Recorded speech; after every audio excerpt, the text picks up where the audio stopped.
አንድ አምላክ በሚሆን በአብ በወልድ በመንፈስ ቅዱስም በእውነት አምነን ጥር 9 ቀን የሚጸለይ መጽሐፈ ስንክሳር ነው። በዚች ቀን የከበረ አባት አባ አብርሃም አረፈ። የዚህም ቅዱስ ሰው አባቱ ድሆችን የሚወዳቸውና የሚራራላቸው ነው። በዘመኑ በግብፅ አገር ታላቅ ራብ ሆነ። ገንዘቡን ሁሉ ለድሆች ሰጠ። እርሱ እጅግ ባለጸጋ ነበርና ከደግነቱ ከታማኝነቱ ብዛት የተነሳ እርሱ ባለበት ሀገር ዙሪያ ያሉ ሀገሮች ሁሉም የምድራቸውን ፍሬ በእርሱ ዘንድ አደራ ያስቀምጡ ነበረ።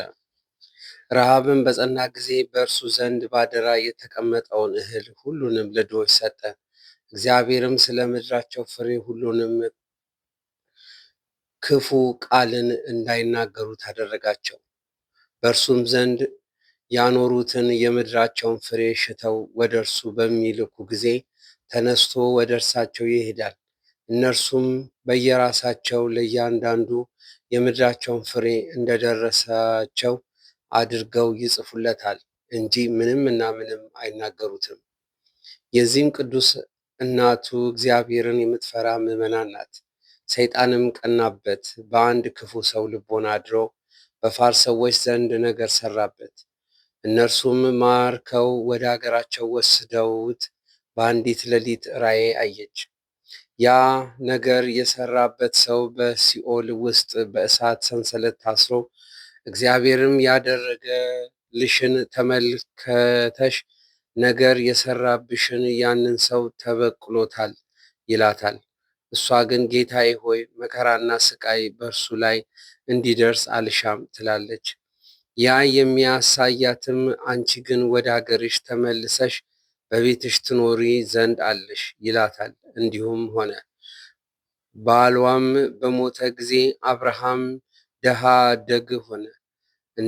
እርሷም እናቱ ሚስት ልታጋባው አሰበች። እርሱ ግን ይህንን አልወደደም። እናቱም እጅግ ደስ ተሰኘችበት። ወደ ገዳምም ሄዶ ሊመነኩስ በፈለገ ጊዜ እናቱ ልትሸኘው ወጣች።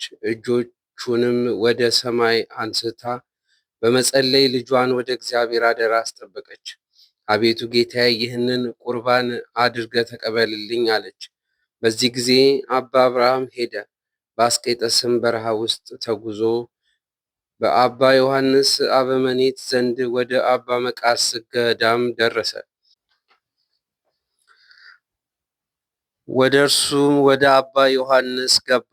ተወዳጅ ልጅም ሆነለት። በጎ ተጋድሎንም ጀመረ።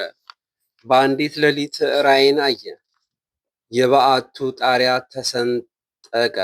የክብር ባለቤት ጌታችን ኢየሱስ ክርስቶስ በኪሩቤል ሰረገላ ተቀምጦ ወደ እርሱ ሲወርድ አየው። ኪሩቤልም ያመሰግኑት ነበረ። እርሱም ፈርቶ ተንቀጠቀጠ፣ ፈጥኖም ሰገደ። ጌታችንም ባረከውና በታላቅ ክብር ወደ ሰማይ አረገ። ጌታችንም የወረደባት የቤቷ ጣሪያ የተሰነጠቀች ምልክት ሆና እስከ ዛሬ በመታሰቢያነት አለች።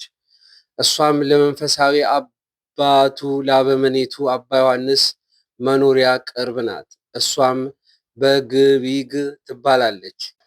የእግዚአብሔርን መልአክ ሁል ጊዜ ይጎበኘዋል፣ ብዙ ምስጢራትንም ይገልጥለታል ያስገነዝበዋልም። ከዚህ በኋላ አባ አብርሃም ወደ ደብረ ሐሩይን ሄደ።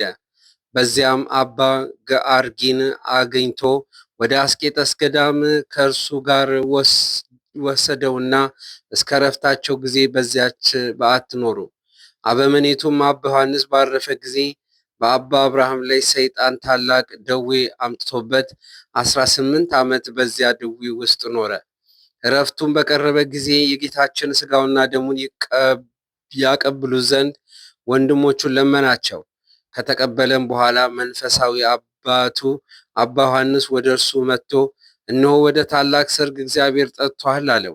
ከዚያም በኋላ ዕድሜውም 80 ዓመት ሆኖ በሰላም አረፈ።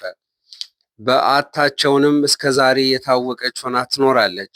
ለእግዚአብሔር ምስጋና ይሁን። እኛንም በእነዚህ አባት ጸሎት ይማረን፣ በረከቱም ከእኛ ጋር ትኑር ለዘላለሙ አሜን።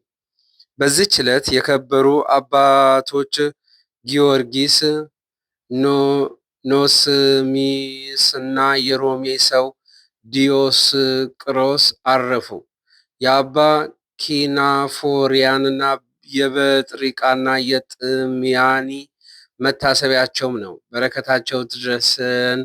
ለእግዚአብሔር ምስጋና ይሁን፣ አሜን። የተመሰገነ አብ ልዑል ነው።